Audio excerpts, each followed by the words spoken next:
tjetër njëri shumë të rëndësishëm të panelit që është Amarita Mamaj. Faleminderit që sot këtu me ne. Përshëndetje të gjithëve, shumë faleminderit që keni ardhur sot këtu. Nuk të mendoni që ky është thjesht një event, por në fakt ju jeni shumë të rëndësishëm në këtë nisëm që ne kemi marrë dhe në këtë kaos që ne mbështesim, sepse të bashku jemi më të fortë.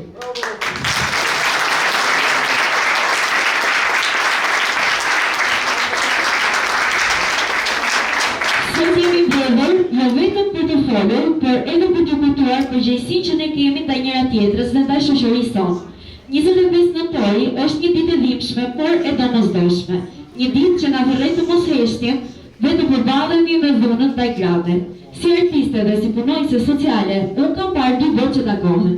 Botën e emocioneve që arti shpreh dhe botën e ashpër që shumë gra përballen çdo ditë.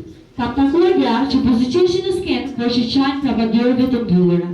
Kam takuar gra të cilat rrisin fëmijët me duart të tyre të lodhura, por me zemrën e pathyeshme. Gra që mbajnë varrën e dhunës dhe jo vetëm në trup, por edhe në shpirt.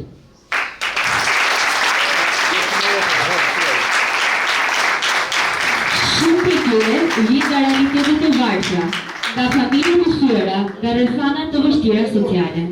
Disa nga izolimi, disa nga përjashtimi, disa nga një jetë, por të drejtat e tyre janë harruar. Dhe prapë çdo ditë ato gjejnë forcën të krihen, të punojnë, të mbajnë familjet e tyre dhe të besojnë se nesër do të jetë më mirë. Këtë forcë duhet ta mbrojmë. Këtë forcë duhet ta mbrojmë. Sot duhet të flas edhe për gratë shqiptare, nëna tona, motrat, shoqet, koleget, për gratë që sakrifikojnë gjithçka për familjen, për gratë që heshtin, jo sepse nuk kanë zë, por sepse askush nuk i ka dëgjuar, për gratë që punojnë dyfishin, dashurojnë pafund dhe mbajnë barrën e shoqërisë pa kërkuar asgjë në këmbim. Dua t'i drejtojmë çdo gruaje që më dëgjon. Ti je art, ti je forcë, ti je jetë. Mos e lejo askënd të të thyej. Mos lejo askënd të të friksoj.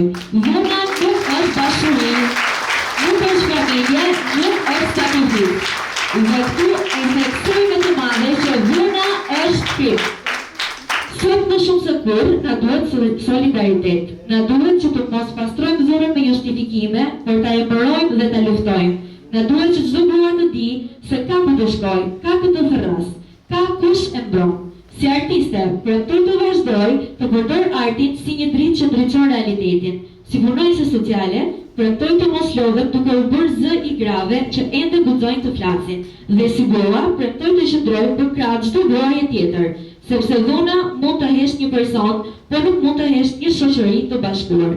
Shumë faleminderit që jeni këtu sot, faleminderit që jeni bërë pjesë në botën e drejtë.